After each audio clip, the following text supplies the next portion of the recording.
ছাত্ররা নাকি সরকার? সরকারের মন্ত্রীরা, প্রধানমন্ত্রী কোটা সংস্কারের আন্দোলনকে এটা রাজাকারদের আন্দোলন, এটা জামাত শিবিরের আন্দোলন, এইভাবে তারা ট্যাগিং করেছে। ট্যাগিং ট্যাগিং ট্যাগিং, এটাই একমাত্র তাদের রাজনৈতিক কৌশল।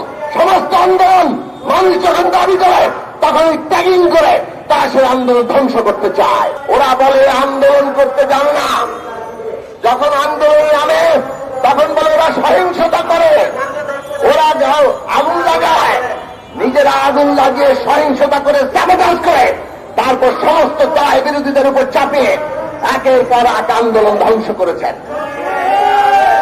জনগণের আন্দোলন ধ্বংস করার এই কৌশল আর সমস্ত কিছুকে, বিরোধিতাকে, মানুষের দাবিকে শিবির আর জামাত বলে, মুক্তিযুদ্ধ বিরোধী বলে, রাজাকার বলে, সেইটাকে ট্যাগিং করার এই রাজনীতি কৌশল ছাত্ররা দেখেছে দেখেছে দেখেছে। সমগ্র ছাত্র সমাজ তাদের হৃদয় আঘাত লেগেছে। তারা যখন অধিকার চাইছে তখন তাদের রাজাকার বলা হচ্ছে। কাজেই ছাত্ররা স্লোগান দিয়েছে, তুমি কে আমি কে, রাজাকার রাজাকার। কে বলেছে? কে বলেছে? স্বৈরাচার। সামনাসামনি গুলি করে আবু সাইদকে যেভাবে হত্যা করেছেন, আজকে আবু সাইদ বাংলাদেশের সমস্ত তরুণের, বাংলাদেশের সমস্ত মুক্তিপ্রাণ মানুষের তার কণ্ঠস্বর, তার প্রতীক পরিণত হয়েছে। আবু সাইদের শাহাদাত বাংলাদেশের জনগণের মুক্তির সংগ্রামকে বহুতেই লালিত করে যাবে। শিক্ষার্থীরা যে আন্দোলন করছে সেই আন্দোলনের উপরে সরকারের পুলিশ বাহিনী এবং তাদের ললিয়ে দেওয়া গুন্ডা বাহিনী নির্বিচার যে হামলা করে চলেছে, সমস্ত সংবাদ মাধ্যম তার উপর নিয়ন্ত্রণ চলছে। আমরা দেখছি সোশ্যাল মিডিয়া পুরোপুরি এখানে সমস্ত ইন্টারনেট সুবিধা বন্ধ করে দেওয়া হয়েছে। মোবাইল কোম্পানিগুলো সমস্ত ইন্টারনেট সুবিধা বন্ধ করে দিয়েছে সরকারের নির্দেশে। ছাত্ররা ন্যায়সঙ্গত আন্দোলন করছে। সেই আন্দোলনের প্রতি অভিভাবক হিসাবে, এই দেশের নাগরিক হিসাবে আমাদের ছেলেমেয়েরা যখন বিপদে আছে আমরা তাদের পাশে আছি, আমরা তাদের আন্দোলনের প্রতি সমর্থন জানাই, সংহতি জানাই। পাশে একটি সমাবেশ হচ্ছে, সাংবাদিক সমাজের সমাবেশ। সাংবাদিকরাও এই পেশাগত দায়িত্ব পালন করতে গিয়ে নানাভাবে হামলার শিকার হয়েছেন। সাংবাদিকদের উপর পুলিশের হামলা কিংবা যে কোনো হামলার আমরা নিন্দা করি। সাংবাদিকরা যাতে পেশাগত দায়িত্ব তারা নিরাপত্তার সাথে পালন করতে পারেন, তার জন্য আমরা আমাদের সকল নাগরিককে বলবো সহযোগিতা করার জন্য। বন্ধুরা আমার, এই সরকার আজকে আমরা পরিষ্কার করে দেখতে পাচ্ছি একটা শান্তিপূর্ণ আন্দোলনকে কিভাবে দমন করার জন্য উঠে পড়ে লাগলো। এই যে প্রধানমন্ত্রী সংবাদ সম্মেলন, তার আগ পর্যন্ত এই আন্দোলন একেবারেই শান্তিপূর্ণ ছিল, বরং ছাত্রলীগের গুন্ডা বাহিনী বিভিন্ন জায়গায় হামলা করার চেষ্টা করেছে। কিন্তু তারপরও সাধারণভাবে বলতে হবে, আইন শৃঙ্খলা বাহিনী এবং সামগ্রিকভাবে প্রশাসন এই আন্দোলনে ওই পর্যন্ত কখনো পর্যন্ত বড় আকারের কোন বাধা সৃষ্টি করেনি। ছাত্ররাও আন্দোলন করছিল, কারণ ছাত্রদের মধ্যে এইরকম ধারণা তৈরি হয়েছে যে তাদেরকে আবারও বঞ্চিত করা হবে। 2018 সালে যখন আন্দোলন হয়েছিল, সেই আন্দোলনে ছাত্ররা সংস্কারের দাবি করেছিল। প্রধানমন্ত্রী সেই সময় পুরো কোটা ব্যবস্থা বাতিল করে দিলেন। দাবি চাইতে তারা যখন বেশি হয়ে যায় তখন সন্দেহ থাকে, আমরা তখন সন্দেহ করেছিলাম। তারপরে দেখলাম এইবার এসে আদালতে রিট করে আবার কোটা ব্যবস্থা পুনর্বহালের নির্দেশ আসলো। ছাত্ররা স্বাভাবিকভাবে তাদের আন্দোলনে নামলেন এবং তারা যে কথাটি পরিষ্কারভাবে বললেন, যেটা সরকারের দায়িত্ব, সরকার ছাত্রদের আন্দোলনের পরিপ্রেক্ষিতে একটা নীতিগত সিদ্ধান্ত নিয়েছে। এই সিদ্ধান্ত যাতে বাস্তবায়ন হয়, কার্যকর থাকে, তার প্রয়োজনীয় উদ্যোগগুলো সরকারকেই তো দিতে হবে। আইন আদালত তো ছাত্রদের দেখে লাভ নেই। সরকার নীতিগতভাবে সিদ্ধান্ত নিয়েছে, সেই সিদ্ধান্ত আইনে যাতে টেকে তার ব্যবস্থা সরকারের, তার দায়িত্ব সরকারের।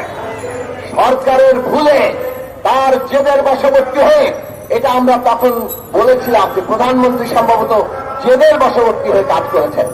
গত সংবাদ সম্মেলনে প্রধানমন্ত্রী নিজে বলেছেন তিনি বিরক্ত হয়ে গোটা ব্যবস্থা বাতিল করে দিয়েছেন। তাহলে সমস্যাটা তৈরি করলো কে? ছাত্ররা নাকি সরকার? সরকার সমস্যা তৈরি করেছে। তারা ছাত্রদের যে আন্দোলনের পরিপ্রেক্ষিতে তাদের যে দাবি, যেটা সরকার মেনে নিয়েছিল, ঘুরিয়ে পেঁচিয়ে বানাই করে সেটা আবার নানাভাবে তাদের উপর চাপিয়ে দেওয়ার একটা পায়তারা তারা দেখতে পেয়েছে। তারা আন্দোলন করছে, আন্দোলনে সরকারের কাছ থেকে সুস্পষ্ট জায়গা যাচ্ছে। কিন্তু আমরা দেখলাম প্রধানমন্ত্রীর সংবাদ সম্মেলনে একজন সাংবাদিকের প্রশ্ন এবং তারপরে প্রধানমন্ত্রীর উত্তর। যখন আপনি মুক্তিযোদ্ধাদের প্রজন্মের সাথে, নাতিপুতির সাথে তুলনা হিসেবে রাজাকারের নাতিপুতি আনেন, তাহলে মুক্তিযোদ্ধার বাইরে যারা আছে তারা সবাই রাজাকার। মুক্তিযোদ্ধারা আমাদের শ্রেষ্ঠ সন্তান। এখানে দুজন বীর মুক্তিযোদ্ধা বক্তব্য রেখেছেন। মুক্তিযোদ্ধাদের সমস্ত সম্মান তাদের দিতে হবে, কিন্তু সেটা বাকি নাগরিকদের বৈষম্য সৃষ্টি করে তো নয়। বাকি নাগরিকদের মধ্যে বৈষম্যের উপর একটা বোধ তৈরি করে মুক্তিযোদ্ধাদের কি সম্মানিত করা যায়? বন্ধুরা আমার, মুক্তিযোদ্ধাদের বিষয়ে নিয়ে কথা বলে বাকিদের রাজাকারের নাতিপুতি হিসাবে প্রকারান্তরে যে বক্তব্য এসছে, এই বক্তব্য যখন প্রধানমন্ত্রী দেন, এটা প্রথম দেন না। 18 সাল থেকে পর্যন্ত আমরা দেখেছি সমস্ত সরকারের মন্ত্রীরা, প্রধানমন্ত্রী যে কোনো আন্দোলনকে এবং এই কোটা সংস্কার বিরোধী আন্দোলনকে, কোটা সংস্কার আন্দোলনকে আপনার এইটা মুক্তিযুদ্ধ বিরোধী, মুক্তিযুদ্ধের চেতনা বিরোধী, এটা রাজাকারদের আন্দোলন, এটা জামাত শিবিরের আন্দোলন, এইভাবে তারা ট্যাগিং করেছে। ট্যাগিং এটাই একমাত্র তাদের রাজনৈতিক কৌশল। সমস্ত আন্দোলন মানুষ যখন দাবি করে তখন ওই ট্যাগিং করে তারা সেই আন্দোলন ধ্বংস করতে চায়। ছাত্ররা আর কতদিন দেখবে? 3 দিনটা নির্বাচন বিনা ভোটে পাশ করলেন, বিনা ভোটে মানুষকে দমন করে আপনারা ক্ষমতা আঁকড়ে আছেন। আপনারা যুক্তি দেন যে ওরা তো নির্বাচনে আসে না, আমরা কি করব? তারপরে যখন 18 সালে নির্বাচনে গেল তখন বলে নির্বাচনে আসতো, ওরা তো আসলে নির্বাচনে দাঁড়াতে চায় না, খারাপে চায় না। আপনারা রাতের আধারে ভোট করেন আর বলেন বিরোধী দল ঠিক মতো খারায় না বলে আমাদের লোকেরা অতি উৎসাহে রাতের ভোট ডাকাতি করে। আমরা দেখলাম ওরা বলে আন্দোলন করতে জানে না, যখন আন্দোলন নামে তখন বলে ওরা সহিংসতা করে, ওরা আগুন লাগায়, নিজেরা আগুন লাগিয়ে সহিংসতা করে সাবোটাজ করে, তারপর সমস্ত দায় বিরোধীদের উপর চাপিয়ে একের পর এক আন্দোলন ধ্বংস করেছেন। জনগণের আন্দোলন ধ্বংস করার এই কৌশল আর সমস্ত কিছুকে, বিরোধিতাকে, মানুষের দাবিকে শিবির আর জামাত বলে, মুক্তিযুদ্ধ বিরোধী বলে, রাজাকার বলে, সেইটাকে ট্যাগিং করার এই রাজনীতি কৌশল ছাত্ররা দেখেছে। তারা যখন দেখেছে ভারত বিরোধী ছাত্র আন্দোলন, কোটা সংস্কার বিরোধী আন্দোলন এবং নিরাপদ সড়ক আন্দোলন, সবগুলো আন্দোলনে কিভাবে আপনারা ধ্বংস করেছেন।